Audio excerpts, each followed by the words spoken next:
Stop right there. Tenants only. You're not walking into the daily grind. I'm buying coffee. Move. Take your hand off your spray. Don't tell me how to do my job. You're trespassing. Turn around, now. Touch me and you'll be explaining it to the state. I'm the regional health director. Sure. Fake badge, fake title, last... The words cut through the low hum of the lobby like a whip crack. It was 10:15 in the morning on a Tuesday, the kind of gray, overcast day that makes the warmth of a coffee shop feel like a necessity rather than a luxury. Brody Miller stood with his legs spread wide, arms crossed over his chest, blocking the entrance to The Daily Grind, an upscale espresso bar nestled in the lobby of the Centurion Plaza. The plaza was a gleaming tower of glass and steel in the financial district, the kind of place where the rent for a single office suite cost more than most people earned in a decade. Brody was 32 years old, though he carried himself with the swagger of a man who believed he was destined for a much higher station. He wore the navy blue uniform of Citadel Security, a utility belt weighed down with a flashlight, a radio, a heavy set of keys, and a canister of pepper spray that he itched to use. He had applied to the police academy twice. He had been rejected twice. The psychological evaluation had flagged him for impulse control issues and rigid thinking patterns, polite bureaucratic speak for a man who enjoyed power a little too much and had very little patience for anyone who didn't look like him. Standing in front of him, looking confused but remarkably calm, was a woman who stood 5'5" against Brody's 6'2" frame. She wore a heavy trench coat against the rain, a simple scarf, and comfortable walking shoes. Her hands were empty, save for a small leather handbag. She was black, her hair pulled back in a practical no-nonsense bun. To Brody Miller, whose worldview was shaped by internet echo chambers and a deep-seated resentment of anyone he deemed out of place, she looked like a vagrant, a wanderer, someone who had slipped in off the street to steal warmth and bother the high-paying tenants of Centurion Plaza. "Excuse me," the woman said. Her voice was soft, melodic, but it held an undercurrent of steel that Brody was too dense to pick up on. "I'm just going to the counter to order a coffee. I have a meeting in the building in 20 minutes. "Yeah, I've heard that one before." Brody sneered, taking a step forward, invading her personal space. He enjoyed this part, the intimidation. It made him feel like the thin blue line he so desperately wanted to be part of. "Meeting with who?" The janitor looked lady. "This is a private corporate environment. The coffee shop is for tenants and guests, not for people looking for a handout or a bathroom to wreck. You need to leave. Now." He didn't ask for her name. He didn't ask who she was visiting. He looked at her skin, he looked at her sensible shoes, and he made a decision that would eventually cost his employer millions of dollars. He decided she was trash that needed to be taken out. The woman didn't back down. She didn't raise her voice, and she didn't curse. She simply adjusted her handbag and looked him directly in the eye. "My name is Dr. Evelyn Vance. I am not soliciting. I am a customer and I am a state official. I suggest you step aside." Brody laughed. It was a harsh barking sound. "Dr. Wright, and I'm the Surgeon General. Beat it or I'm physically removing you for trespassing." Dr. Evelyn Vance was not accustomed to being spoken to like a delinquent teenager. At 58 years old, she had spent the last 3 decades of her life navigating the treacherous waters of public health administration. She held a Ph.D. in epidemiology from Johns Hopkins and a master's in public administration. She had led the state through 2 flu epidemics, a measles outbreak and the unprecedented chaos of the recent global pandemic. She was currently serving as the regional health director for the entire tri-state area. Her signature was on the operating licenses of every hospital, clinic, restaurant, and crucially, every coffee shop in the city. Evelyn was a woman of immense patience. You didn't survive 30 years in government without learning how to weather storms. She had sat in congressional hearings while politicians screamed at her. She had negotiated with pharmaceutical CEOs who thought they could buy her integrity. She had walked into quarantine zones that grown men were afraid to enter. A rent-a-cop with a complex was not something that frightened her. It exhausted her. She had arrived at Centurion Plaza early for a scheduled compliance audit with the building's property management firm. The meeting wasn't until 10:30 a.m., but Evelyn liked to arrive early. She liked to get a feel for a place before the suits and ties came out to dazzle her with spreadsheets. She wanted to see the lobby, check the hygiene of the public spaces, and yes, get a cup of black coffee and a scone before the grilling began. "Young man," Evelyn said, her voice dropping an octave, becoming the voice she used when addressing a room full of panicked hospital administrators. "You are making a significant error in judgment. I am not asking for your permission to enter. I am telling you that I am purchasing a coffee. Now move." She stepped to the side, attempting to bypass him. Brody moved faster than his bulk suggested. He sidestepped, blocking her path again, his chest bumping against her shoulder. It was a violation. Physical contact. A distinct escalation. "I said no." Brody growled, his hand drifting to the mace canister on his belt. "You deaf, I'm not gonna tell you again. We have standards here. We don't let just anyone wander in off the street. You people always think you can just walk in wherever you want." You people. The phrase hung in the air, heavy and toxic. The lobby was beginning to fill with mid-morning traffic. Lawyers in $1,000 suits, tech consultants in branded hoodies, and administrative assistants running errands. People were stopping, heads were turning. But nobody intervened. They saw a uniformed guard confronting a black woman in a trench coat, and they made the same calculation Brody had. She must have done something wrong. She must not belong here. Evelyn took a slow breath. She felt the old, familiar burn of humiliation rising in her chest, the ancient wound that every black person in America carries, the knowledge that no matter how many degrees you earn, no matter how high you rise, to some people, you will always be a suspect first and a citizen second. But she pushed it down. Anger wouldn't help her here. Precision would. "I am going to ask to speak to the manager of this establishment," Evelyn said, gesturing toward the coffee shop counter where a young woman with blonde hair was watching the commotion with a look of annoyance. "If you won't let me buy coffee, perhaps she will explain your store's policy to me." "Chloe!" Brody shouted over his shoulder, never taking his eyes off Evelyn. "Hey, Chloe, we got a vagrant refusing to clear the area. Says she wants to talk to you." Chloe Baxter, the 28-year-old manager of the Daily Grind, sighed audibly.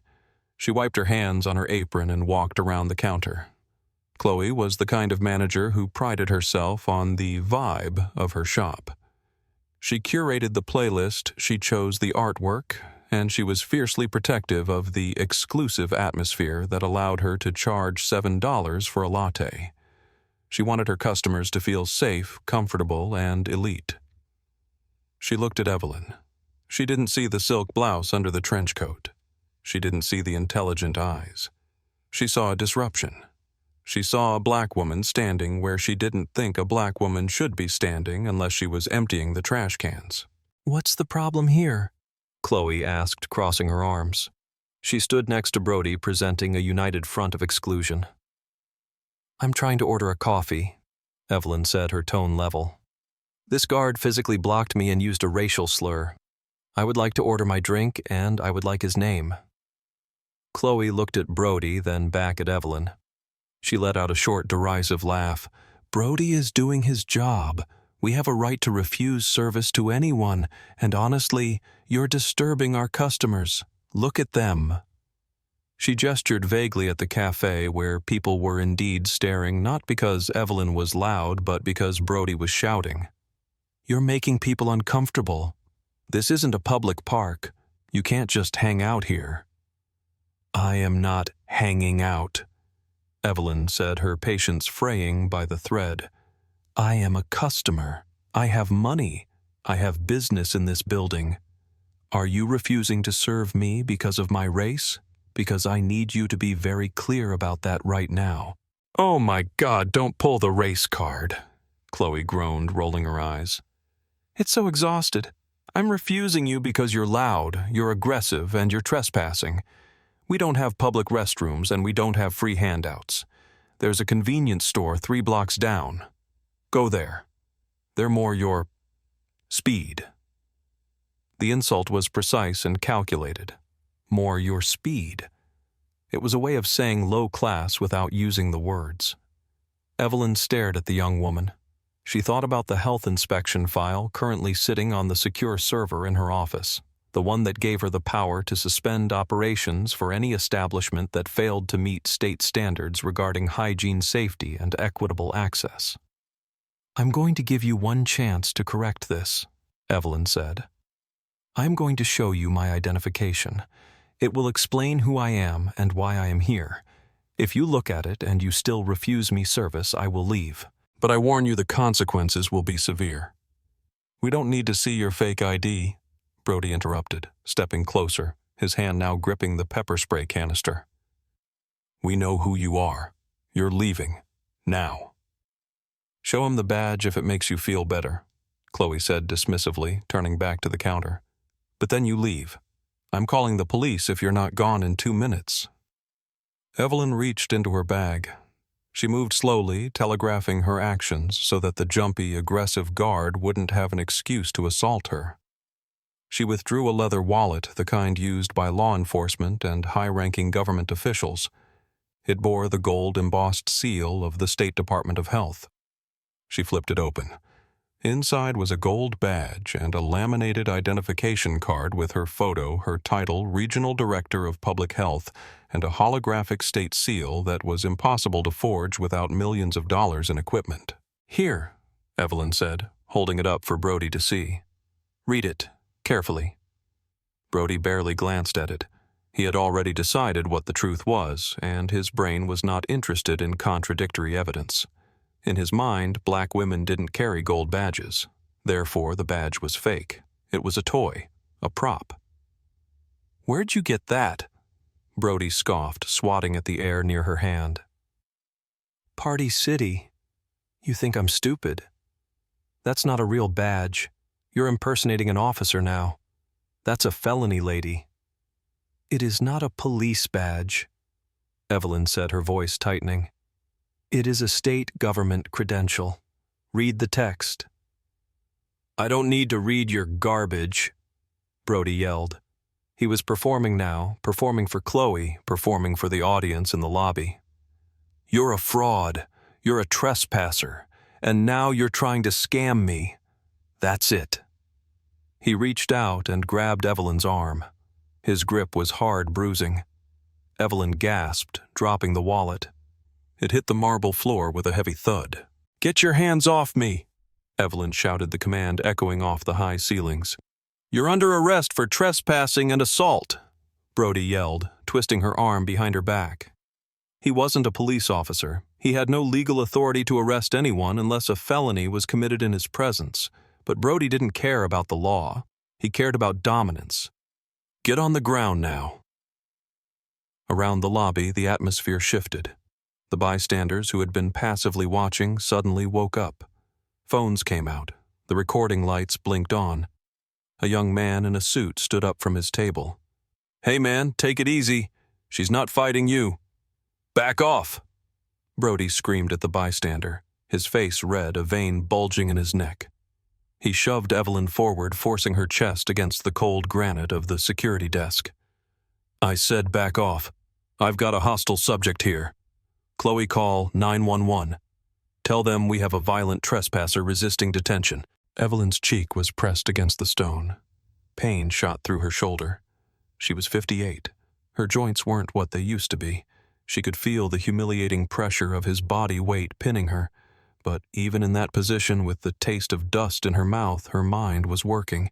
She was memorizing everything. The pressure of his hand, the smell of stale coffee on his breath, the exact time on the clock on the wall, 10:22 a.m. "You have made a mistake that you cannot survive," Evelyn whispered. Brody leaned down, his lips close to her ear. "Shut up. You're done. You're going to jail and then you're going back to whatever hole you crawled out of." Chloe was on the phone behind the counter, her voice pitched high and frantic, playing the victim perfectly. "Yes, please hurry. She's crazy.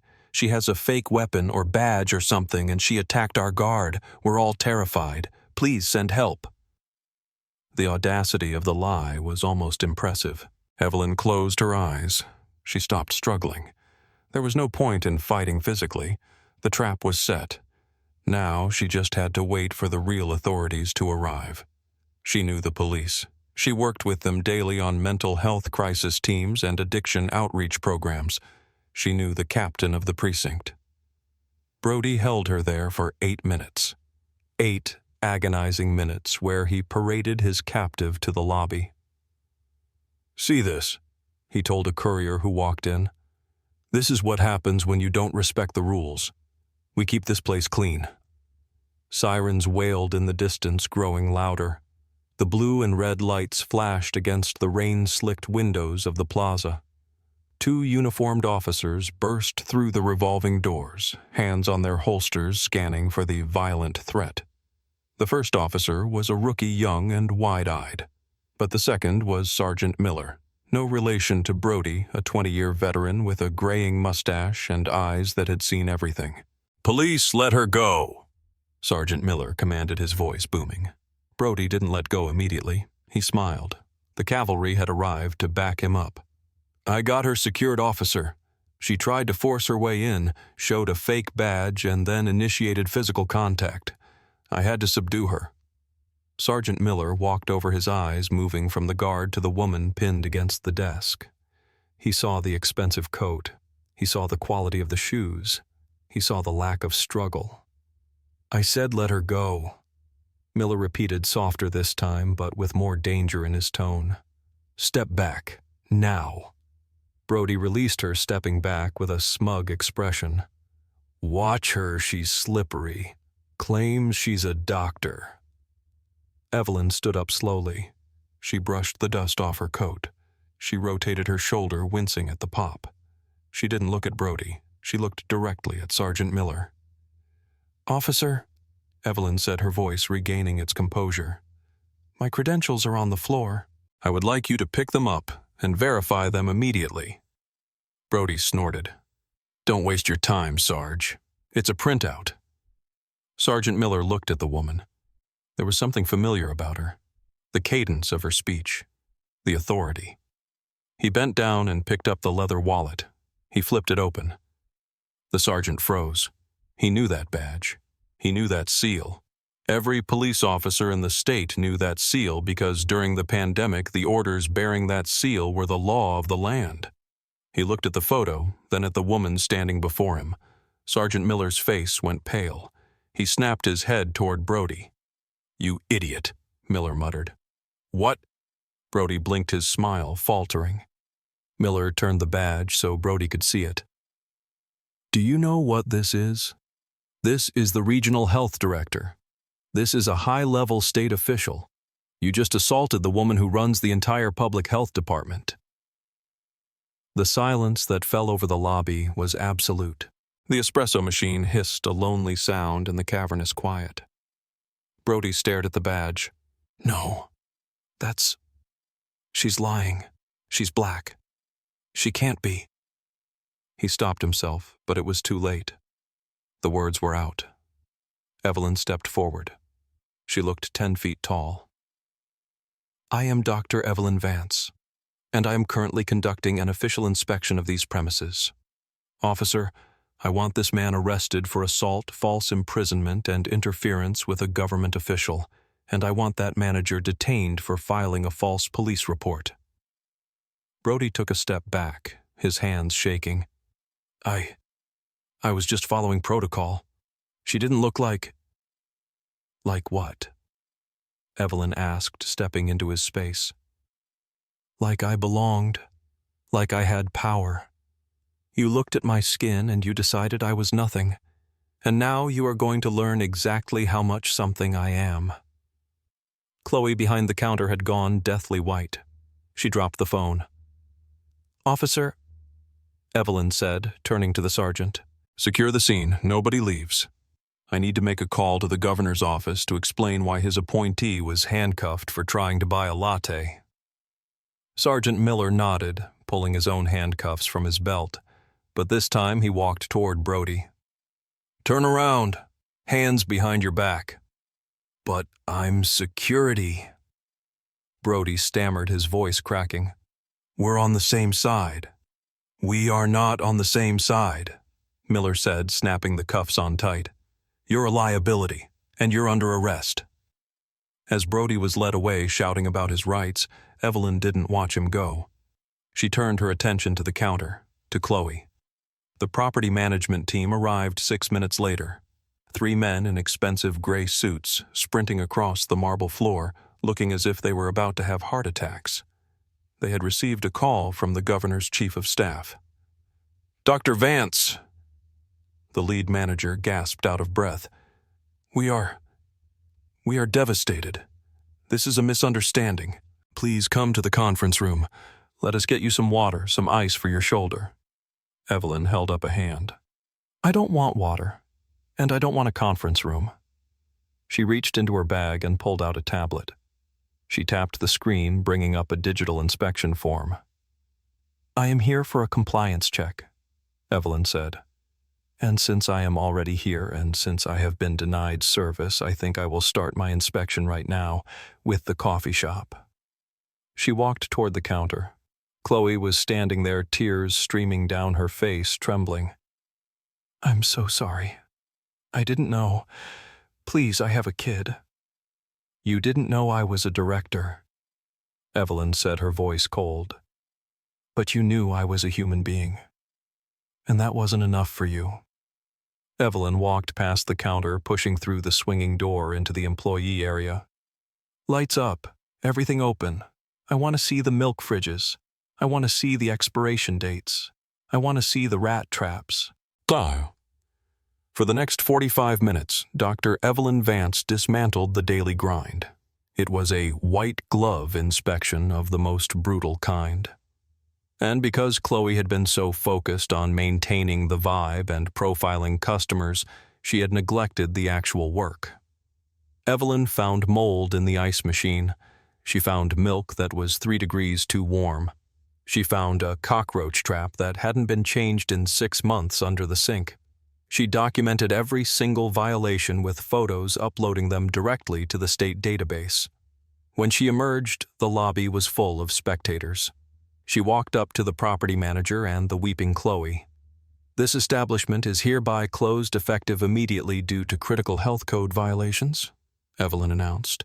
She slapped a bright orange sticker onto the glass of the pastry case. "Revocation of license. You have 30 days to remediate pending a hearing." She turned to the property manager. "And as for your security firm, if that company is still contracted by this building by the time I get back to my office, I will deem this entire plaza unsafe for public occupancy and shut the whole tower down. Do I make myself clear?" "Crystal clear, doctor," the manager said, sweating. "He's gone. They're gone. It's done." The lawsuit was filed 3 weeks later. It was not a quiet affair. It was a scorched earth legal campaign. Evelyn sued the security firm Citadel Security for civil rights violations, assault, and negligent hiring. She sued the Daily Grind corporate parent for discrimination. The security footage of Brody body slamming the regional health director went viral. It was played on CNN, Fox, and MSNBC. It became the defining image of the year, a black woman in professional attire being mauled by a rent-a-cop while a blonde manager cheered him on. The settlement came 10 months later. Citadel Security settled for $3.5 million. The Daily Grind paid $2.8 million. Brody Miller was permanently decertified from holding any security license in the country. He was currently serving 6 months in county jail for assault and filing a false report. Chloe Baxter was fired and blacklisted from the hospitality industry. She was last heard of working in a call center in another state. But the money didn't matter to Evelyn. She donated every cent of the $6.3 million to a scholarship fund for minority students entering public health and law. Dr. Evelyn Vance stood in her office looking out over the city. Her shoulder still ached when it rained. The physical pain was a reminder, a scar. She thought about how easily it could have gone the other way. If she hadn't been the director, if she had been a teacher or a nurse or just a grandmother getting coffee, she would have been arrested. She would have been charged. She would have been just another statistic in a system designed to crush her. The badge had saved her, but it shouldn't have been necessary. Her humanity should have been enough. That is the tragedy of it. We love the stories where the racist gets what they deserve, where the Karen gets fired, where the hero reveals their power.